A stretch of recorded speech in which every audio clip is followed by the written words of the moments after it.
Memanas belum usai konflik Rusia-Ukraina, China versus Taiwan perang. Tiongkok lepaskan tembakan ke Selat Taiwan, bikin gempar Amerika.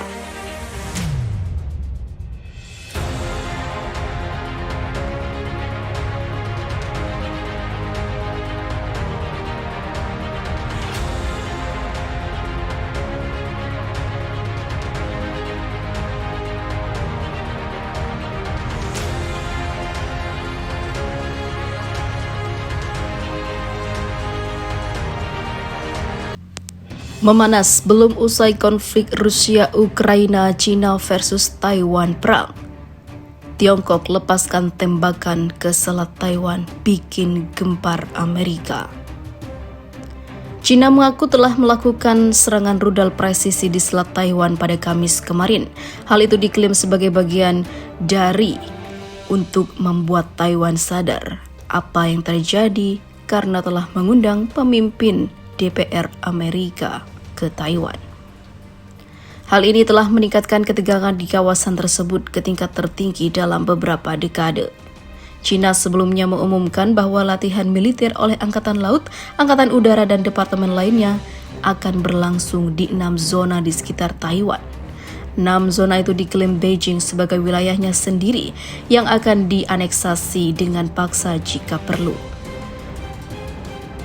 Hal itu terjadi setelah kunjungan Ketua DPR Amerika Serikat Nancy Pelosi pekan ini ke Taiwan dan dimaksudkan untuk mengikrarkan ancaman China untuk menyerang Republik Pulau yang berpemerintahan sendiri tersebut.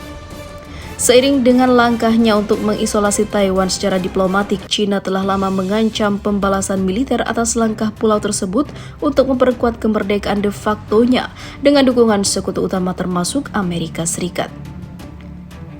Serangan rudal presisi tembakan langsung bersenjata jarak jauh dilakukan pada target tertentu di wilayah timur Selat Taiwan, kata Komando Teater Timur Tentara Pembebasan Rakyat sayap militer Partai Komunis yang berkuasa dalam sebuah pernyataan di platform media sosialnya. Hasil yang diharapkan tercapai, ucapnya menambahkan. Akan tetapi mereka tidak memberikan rincian lain terkait dengan serangan rudal yang dilepaskan China tersebut. Kementerian Pertahanan Taiwan mengatakan pasukannya bersiaga dan memantau situasi sambil berusaha menghindari meningkatnya ketegangan. Perilaku China tersebut bermaksud untuk mengubah status quo dan mengganggu perdamaian dan stabilitas regional, kata Kementerian Pertahanan Taiwan yang tidak suka hal itu terjadi. Ketiga cabang layanan itu akan menggabungkan upaya dengan semua orang untuk bersama-sama menjaga keamanan nasional dan integritas teritorial sambil beradaptasi dengan situasi yang berkembang. Tuturnya menambahkan dikutip pikiranrakyat.com. Sementara itu, kantor berita China Xinhua melaporkan latihan itu adalah operasi gabungan yang berfokus pada blokade serangan target laut, serangan terhadap target darat dan juga kontrol wilayah udara, katanya. Namun Amerika Serikat belum mengatakan akan campur tangan meski memiliki pangkalan dan aset yang dikerahkan ke depan, di depan ataupun di daerah tersebut termasuk kelompok pertempuran kapal induk.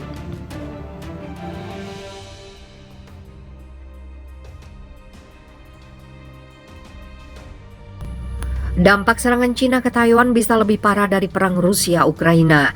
Dampak perang Rusia-Ukraina sejak Februari lalu memicu kenaikan harga komoditas dan larangan ekspor pangan yang menyebabkan kekhawatiran bencana kelaparan di negara-negara miskin. Tapi Kepala Negosiator Perdagangan Taiwan, John Deng, pada hari Selasa kemarin memperingatkan bahwa serangan China ke Taiwan akan berpotensi menimbulkan gangguan perdagangan yang lebih buruk. Dia mengingatkan ketergantungan dunia pada Taiwan, khususnya untuk chip semikonduktor yang digunakan pada kendaraan listrik dan ponsel. Gangguan terhadap rantai pasokan internasional, gangguan pada tatanan ekonomi internasional, dan kesempatan untuk tumbuh akan jauh lebih signifikan daripada yang ini perang Rusia-Ukraina, katanya kepada Reuters dalam sebuah wawancara di sela-sela pertemuan tingkat Menteri Organisasi Perdagangan Dunia atau WTO di Jenewa, Swiss. Akan ada kekurangan pasokan di seluruh dunia, tambahnya sebagaimana dilansir dari Hari Dewi pada hari Rabu. Pemerintah Taiwan belum melaporkan tanda-tanda akan adanya serangan dari Cina, tetapi mereka telah meningkatkan tingkat kewaspadaannya terhadap niat Beijing sejak serangan Rusia ke Ukraina dimulai. Pemerintah Cina mengatakan ingin reunifikasi damai, tetapi mencadangkan opsi lain untuk Taiwan yang dianggapnya sebagai provinsi Cina yang secara demokratis memiliki pemerintahannya sendiri. Taiwan mendominasi pasar global untuk produksi chip paling canggih yang ekspornya bernilai 118 miliar dolar Amerika Serikat atau 1.742 triliun rupiah pada 2021. Deng mengatakan dia berharap dapat mengurangi 40% bagian dari ekspor Taiwan ke Cina. WTO sejauh ini merupakan salah satu dari sedikit organisasi multilateral di mana Cina dan Taiwan bekerja berdampingan sejak Beijing memblokir partisipannya pada negara lain. Bagi WTO, invasi Rusia ke Ukraina merupakan tragedi yang pertama dalam sejarah pengawas Badan Perdagangan Global itu, di mana satu anggotanya telah menginvasi anggota yang lain. Badan itu pun berharap untuk mencapai paket kesepakatan, termasuk keamanan pangan untuk meringankan pasokan.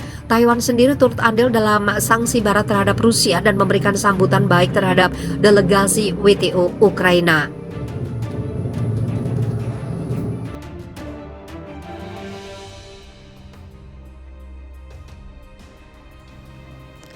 Cina mengaku telah melakukan serangan rudal presisi di Selat Taiwan pada Kamis kemarin.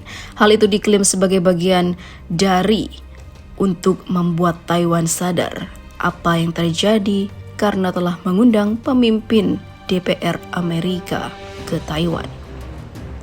Hal ini telah meningkatkan ketegangan di kawasan tersebut ke tingkat tertinggi dalam beberapa dekade. Cina sebelumnya mengumumkan bahwa latihan militer oleh Angkatan Laut, Angkatan Udara, dan departemen lainnya akan berlangsung di 6 zona di sekitar Taiwan. 6 zona itu diklaim Beijing sebagai wilayahnya sendiri yang akan dianeksasi dengan paksa jika perlu. Hal itu terjadi setelah kunjungan Ketua DPR Amerika Serikat Nancy Pelosi pekan ini ke Taiwan dan dimaksudkan untuk mengikrarkan ancaman Cina untuk menyerang Republik Pulau yang berpemerintahan sendiri tersebut. Seiring dengan langkahnya untuk mengisolasi Taiwan secara diplomatik, Cina telah lama mengancam pembalasan militer atas langkah pulau tersebut untuk memperkuat kemerdekaan de facto-nya dengan dukungan sekutu utama termasuk Amerika Serikat. Serangan rudal presisi tembakan langsung bersenjata jarak jauh dilakukan pada target tertentu di wilayah timur Selat Taiwan, kata Komando Teater Timur Tentara Pembebasan Rakyat sayap militer Partai Komunis yang berkuasa dalam sebuah pernyataan di platform media sosialnya.